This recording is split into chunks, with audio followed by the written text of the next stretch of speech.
Welcome friend, मैं B are चंचल आप लोग का स्वागत करता हूं। फ्रेंड्स, आज साइंस स्पेशल 1000 महत्वपूर्ण प्रश्नोत्तर सीरीज का लेसन नंबर 16 है। तो देखते हैं आज का पहला प्रश्न। तो फ्रेंड, आज का हमारा पहला प्रश्न है कि प्रत्यावर्ती धारा से दिष्ट धारा यानी एसी से डीसी में किससे परिवर्तित किया जाता है। तो ये किया जाता है, यहाँ पर हमारा ऑप्शन दिया हुआ है 4 ऑप्शन, जिसमें क्या है देखिए, यहाँ पर मिस हो गया है, ए की जगह बी या बी की जगह ए हो गया है। ठीक है, इस पर ध्यान नहीं दीजिएगा। देखिए, हमारा पहला ऑप्शन है ट्रांसफार्मर, डायनेमो, रेक्टिफायर या मोटर। तो फ्रेंड, ये जो है क्या, रेक्टिफायर जो होता है एसी से डीसी में, एसी से डीसी में कन्वर्ट करता है। ठीक है, तो इसको आप ध्यान दीजिएगा। एसी से डीसी में कौन कन्वर्ट करता है? तो रेक्टिफायर करता है। और देखिए, इन्वर्टर जो होता है ये करता है आपको डीसी से एसी में परिवर्तित। और ट्रांसफार्मर जो है ये फुली किसी को परिवर्तित नहीं करता है, ये फुली क्या है, एसी पर वर्क करता है, डीसी पर वर्क नहीं करता है। डायनेमो जो है एसी डीसी दोनों पर वर्क करता है, और मोटर भी एसी डीसी दोनों पर वर्क करता है। ठीक है, नेक्स्ट देखते हैं कि विद्युत फिटिंग्स में एक तार को भूसंकर्पित किया जाता है, इसका कारण है। देखिए, विद्युत फिटिंग्स में जो है एक तार को भूसंकर्पित क्यों किया जाता है, यानी अर्थ क्यों किया जाता है। तो देखिए, हमारा ऑप्शन है कि यदि लघु पतन हो जाए तो विद्युत धारा भूमि चली जाए, या उससे विद्युत का क्षय नहीं होता है, विद्युत प्रपात में पूर्ण करता है, या विद्युत उच्चवाचन यानी फ्लक्चुएशन को दूर करता है। देखिए, इन सारे कोई मतलब नहीं है। क्या है, ये क्या करता है कि यदि जो है सर्किट में अगर शॉर्ट सर्किट हो जाए यानी लघु पतन हो जाए, तो क्या करता है, शॉर्ट सर्किट कंडीशन में विद्युत धारा का मान बहुत अधिक बढ़ जाता है। ठीक है, तो अगर विद्युत प्रपात में करंट का मान बढ़ जाएगा तो उस करंट को क्या करता है, अर्थ वायर, तो ये करता है धारा को भूमि में भेज देता है, ताकि जो है जितने भी यंत्र लगे हुए हैं उस सर्किट में उससे बच जाए धारा से, और नहीं तो क्या होगा, जल जाएगा। इसीलिए राइट आंसर क्या हो जाएगा, ऑप्शन नंबर ए। नेक्स्ट देखते हैं कि विभवांतर का मात्रक होता है। देखिए, विभवांतर क्या होता है, तो विभवांतर जो है दो विभवों के बीच की अंतर होता है। मान लिया कि पॉइंट ए ये है, पॉइंट बी, यहाँ का विभव मान लिया कि वी ए है, यहाँ का वी बी है, तो हमारा वी ए बी जो होता है V A minus V B होता है।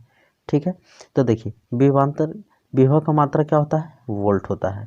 ठीक है, अब देखिए, ये क्या है, विभव का मात्रा वोल्ट, और ये क्या है, विभव का ही अंतर होता है, इसलिए इसका भी मात्रा क्या होता है, वोल्ट ही होता है। इसलिए राइट आंसर क्या हो जाएगा, ऑप्शन नंबर बी। देखिए, एम्पियर किसका होता है, यह होता है आपको विद्युत धारा का, और कूलम विद्युत आवेश का, और ओम किसका होता है, प्रतिरोध का। नेक्स्ट देखते हैं कि एक आदर्श वोल्ट मीटर का प्रतिरोध होता है।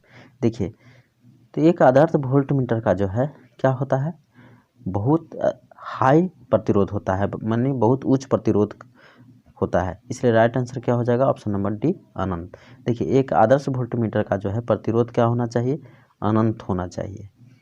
ठीक है, और अगर यही चालकता का है यानी जी का मान, तो जी बराबर क्या होता है, 1/r। ठीक है, तो इसका चालकता क्या होना चाहिए, शून्य होना चाहिए।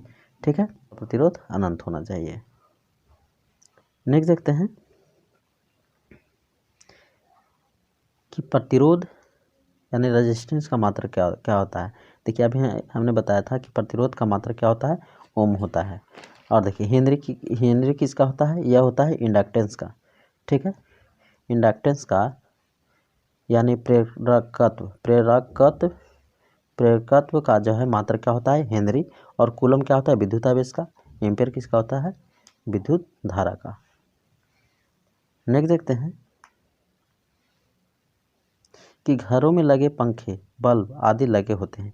देखिए, जितने भी घर हो या गली हो, वो जो सारे जो कनेक्शन होते हैं वो क्या होता है, समानांतर क्रम में होते हैं। क्यों? क्योंकि जो है समानांतर क्रम में क्या है, वोल्टेज जो है सभी पॉइंट पे है समान मिलना चाहिए, इसलिए क्या होता है, समानांतर क्रम में लगाया जाता है। नेक्स्ट देखते हैं कि किसी चालक के सिरों के बीच विभवांतर उसमें बहने वाली धारा के समानुपाती होता है। यह नियम किसका था? तो यह नियम था किसका? ओम के नियम के अनुसार। ठीक है, ओम का नियम क्या था कि चालक में क्या है, किसी चालक के बीच विभवांतर जो है बहने वाली धारा के समानुपाती होता है, यानी आई प्रोपोर्शनल क्या होता है?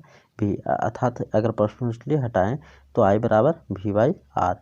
कब? जब क्या होता है, टेम्परेचर को यानी ताप को कांस्टेंट रखा जाए। ठीक है, तब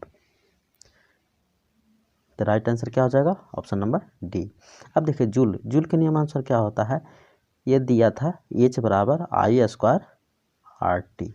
ठीक है, तो इसको भी याद रखिएगा। ठीक है, नेक्स्ट देखते हैं कि विशिष्ट प्रतिरोध का एसआई मात्रक है। देखिए विशिष्ट प्रतिरोध किसको कहते हैं? तो देखिए प्रतिरोध बराबर क्या होता है, आर बराबर रो एल बाई ए होता है, जहाँ आर बराबर क्या होता है? प्रतिरोध, एल बराबर क्या होता है? लंबाई, ए बराबर क्या होता है? क्षेत्रफल, और रो को कहते हैं रेसिस्टिविटी या इसी को कहते हैं स्पेसिफिक रेजिस्टेंस या विशिष्ट प्रतिरोध। तो देखिए इसका मात्रा क्या हो जाएगा? देखिए ये तो एल है, इसका मात्रा क्या हो जाएगा? मीटर, और इसका क्या हो जाएगा? क्षेत्रफल है तो मीटर स्क्वायर। अब देखिए आर बराबर क्या होगा, रो को छोड़ दिया जाए तो इसका मीटर और ये भी मीटर स्क्वायर। तो देखिए 1 मीटर से 1 मीटर कैंसिल आउट हो जाएगा। अब देखिए हमारा रो का मात्रक चाहिए, तो आर का क्या होता है? ओम होता है। ठीक है, रो को तो हमको निकालना है। अब क्या है, ऊपर मीटर, सॉरी ऊपर तो कैंसिल आउट हो गया था, ख़त्म हो गया था, अब नीचे सिर्फ बचेगा क्या? मीटर, इसलिए रो बराबर क्या हो जाएगा? ओम मीटर। ठीक है, तो राइट आंसर क्या हो जाएगा हमारा? ओम मीटर। तक ऑप्शन नंबर बी सही हो जाएगा। नेक्स्ट देखते हैं कि यदि 3 ओम और 6 ओम के प्रतिरोध समानांतर क्रम में जोड़े जाएं तो संपूर्ण प्रतिरोध होगा। देखिए इस तरह से है, एक समानांतर क्रम में है, इस तरह से जोड़ दिया जाता है। एक क्या है? 3 ओम का, एक क्या है? 6 ओम का। तो देखिए इसका प्रतिरोध जो है निकालने के लिए क्या है, बहुत क्या है, आसान तरीका है। देखिए हमने बता देते हैं, यदि समतुल्य प्रतिरोध R कहा जाए तो 1/R1 प्लस 1/R2 होता है। ठीक है, तो क्या है यहाँ पर 1/3 प्लस 1/6, अगर इसको एलसीएम लेकर बनाएंगे तो 6 हो जाएगा। ठीक है, यहाँ क्या हो जाएगा हमारा 2 + 1।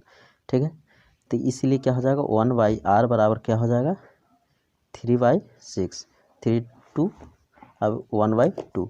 आप इसको क्या है पलट देंगे तो इसलिए R बराबर क्या हो जाएगा 2 ओम। ठीक है, राइट आंसर क्या हो जाएगा? ऑप्शन नंबर सी। नेक्स्ट देखते हैं कि एक शुष्क सेल में कौन सी ऊर्जा पाई जाती है। देखिए शुष्क सेल में जो है क्या होता है, रासायनिक ऊर्जा मौजूद होता है। तो राइट आंसर क्या हो जाएगा? Option number C. देखिए यांत्रिक ऊर्जा जो है, यांत्रिक से विद्युत ऊर्जा में कौन सा बदलता है, तो ये बदलता है आपको जनरेटर। ठीक है, और ठीक है, तो इस बात को भी याद रखिएगा। तो आज के लिए इतना ही, थैंक यू।